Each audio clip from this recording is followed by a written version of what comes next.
psychology or something simple, and I got advice from someone that was like, why wouldn't you just do what you're passionate about, or something that you like doing? Like psychology would have just been like, I just thought that was a degree that, to get. Like that was honestly like kind of what I was thinking. Like I had no real like intention behind it. I don't think I've ever I would have never wanted to apply like or do my career in something of psychology. So I don't even know why that was like the option, but it was something I knew that people majored in school.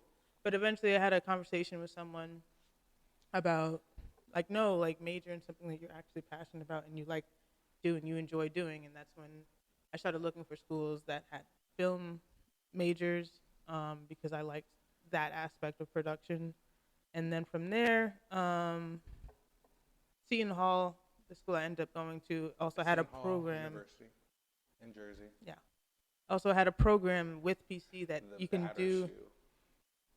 No one believes that. Not a Yo, single person. Sacred Heart is on its way up. Shoe in Connecticut versus shoe in Jersey. I'm just saying. Seton Hall is already up. Like you guys have to Yeah, get. but we're doing it. We're doing that Okay. damn thing. Yeah, but you have to get to it. Therefore, okay. Anyways, I was.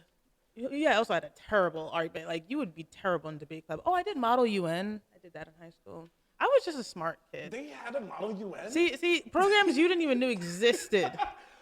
I did it all. I did engineering when I built bridges during the summer. I don't know what you did, but I applied myself.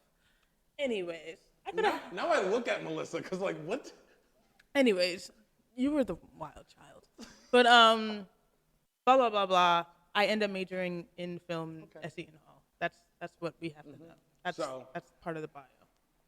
Okay, so that's the education. That's how you got to where you're at. Seton Hall. I don't know. She just said something and it triggered me. She said I was a bad one.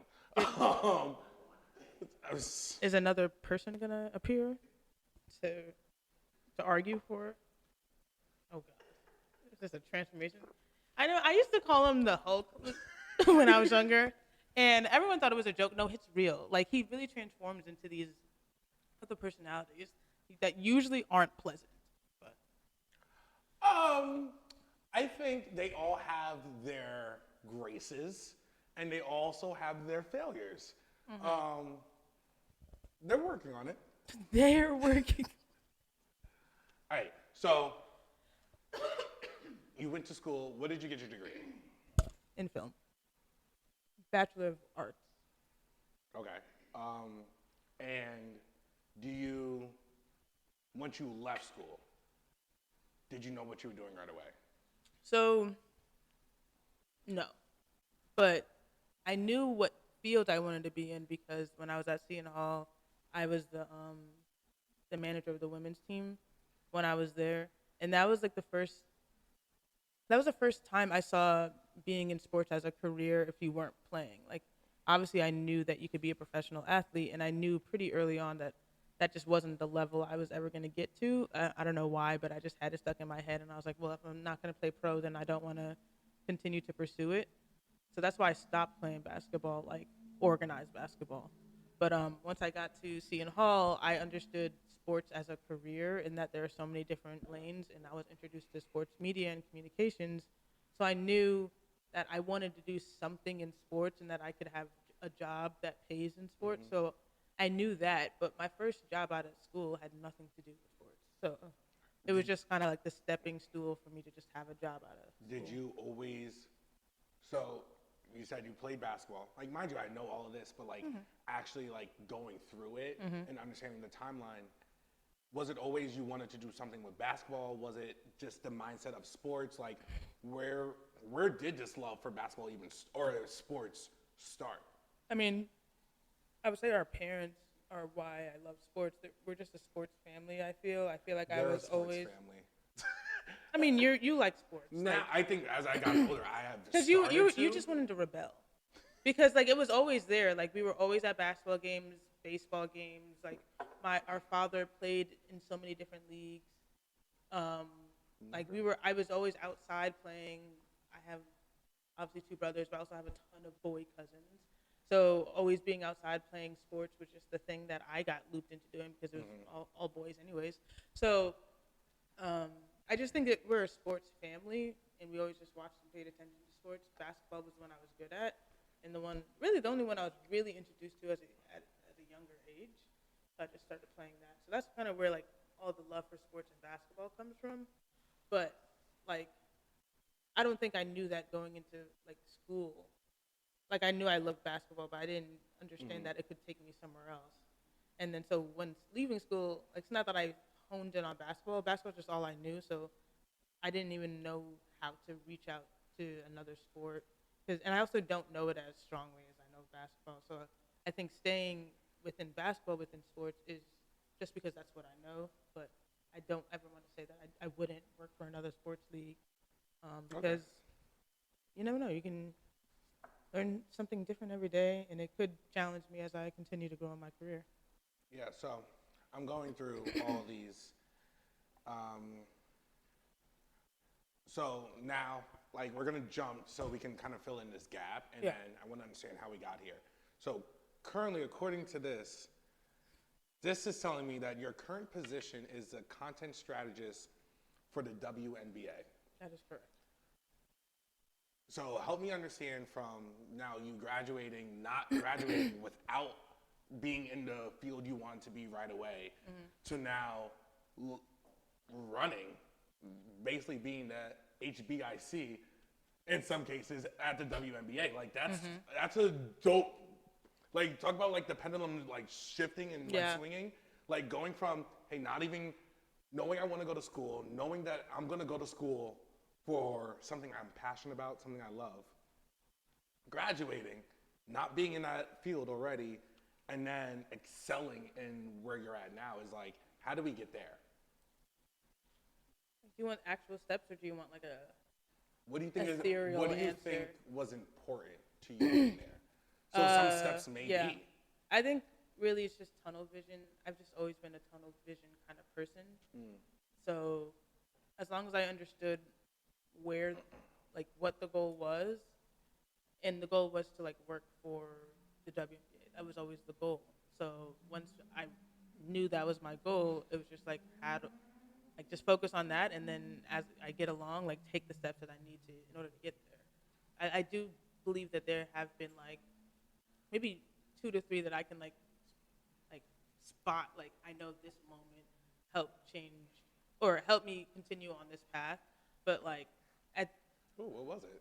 there are a couple moments. One, going to the bubble in 2020 was definitely a moment where it's just like this is a career move. Oh, I remember that was the time Ashley was gone for like 4 Yeah, I was gone basically for 3 months. She was like, yeah, I'm gonna go live in a bubble. Yeah. What? Like Which it's COVID and you sounds- hear random stuff and you're like, okay. She was like, no, the NBA bubble. Like, oh. It definitely sounds crazy, but I knew that was like a move that could help me, you know, move my career in the direction that I wanted to go. I know, like, I interviewed I came into the NBA Entertainment to be specific, as an entry-level position. And I had to interview to get out of the entry-level space. And I remember that interview specifically when I was, like, in the middle of the interview, I was like, listen, I want to do WNBA. Like, the NBA is cute, but, like, I want to do W. Like, that's what I want to focus on. And I said that, well, maybe not exactly that, but I essentially said, like, I only want to focus on W, or I want to be, like, the W person in this department. And one, I think it was just like oh, thank God, someone will take it. And then I think two was also just like, oh wait, like this is actually like she really means this, like because no one says that. But means it. It means it. Like some people will use women's sports in general as a stepping stone to get to somewhere else. But this is exactly where I wanted to be, and I was very intentional about like saying it to people. I was very intentional about like talking to certain people, and then I was very intentional about like taking the opportunities that I knew could help me. Like I was always the person who said yes. In some way that was to my detriment, just mental health wise. But like I always said yes. Like it was an extra shift. I needed to work on Christmas. Like if it was that, like I was always going to be the person who says yes. And some people use that to their advantage because they knew I would always say yes. But yeah, like that's. But it got you to where you want. Yeah, I knew like this is like I need to. I don't want to say kiss ass, but I need to work hard. Like I need to show people what my work ethic is, what I'm capable of, and that I was reliable and good for the job so that I can continue to build and grow within the league. I love that. And essentially that's how I got Look at my sister just impressing to me where all over. I'm gonna go start telling people what I want. I mean, that's all like I think why aren't you telling people what you want? I guess is my counter to that. I think I like now me personally, like Yeah. me trying to figure out what I want to do and creating the space, like this is a lot of fun. But I think what I realized is there's also I left my former job, but I think there were so many times where I told them exactly what I wanted and what I wanted to do and where I wanted to go, how I wanted to see it, and that lack of support, like that lack of care, that lack of, let's push you to there. It made me realize, like, it kind of felt like I started gatekeeping my dreams because I was letting people know about it and sharing that information, and they absolutely didn't want anything to do with me. Yeah. Or they didn't want to support it. So hearing that, no, I still walked into that room and I told people what I wanted and they supported me and they did this and they did that. That like changes my whole mentality on what it means to actually chase your dreams, because I think for me, I know for a fact, I was discouraged so much that I didn't want to do it anymore. It felt easier just to hold it in and try to do it on my own. And if it didn't happen, I'm just like, okay, cool. Wasn't meant for me. Yeah.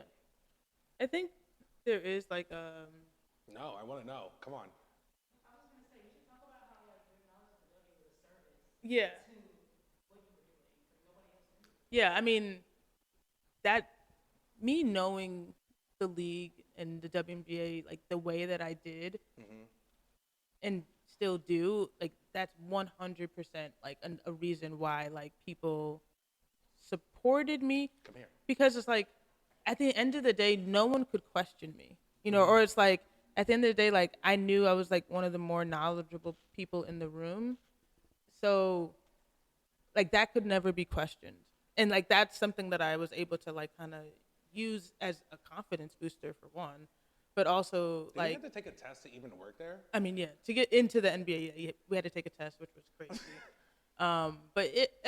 But having knowledge, like, I feel like this is such like a used like phrase, but like preparation is the key to life. I mean, at the end of the day, that's what gets you, like, you can get in a room, but if you still don't know what you're doing or you still aren't ready for it, you're going to lose. I mean, I guess I just grew up in sports, so it's like, if you aren't prepared, if you aren't, She like, tried so hard to avoid. but I'll say, like, if you aren't prepared, if you don't know what you're talking about, if you're not knowledgeable in what you're saying that you're going to do or you want to do, then it's just like you're not gonna go far. That's all I say. Cause like you're just unprepared. Like, and that's one thing about corporate life or like just professional life. It's like if you come unprepared, you should expect things not to go your way. Like, you have to be prepared for the rooms that you walk in. You have to be ready for What does when prep they. look like? It depends on what you want to do, like- but I think. Like for you, if you know, hey, I want this, because correct me if I'm wrong, you knew you wanted to be like the position you currently have. Yeah. You fought for. Yeah, I created. I was like, I think I was talking to Todd earlier. I go, I think my sister's. He goes like, so why are we doing Ashley? And I go, because she walked into a room and told them that you guys need to pay me what I deserve, and I need a promotion, and you created your position.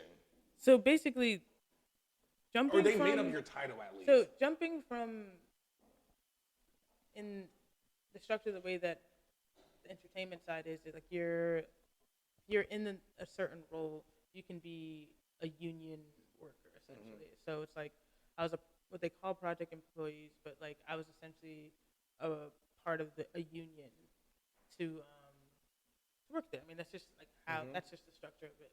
So it is very hard going to like a union project employee role to a full-time role, and they make it as hard as possible for certain people.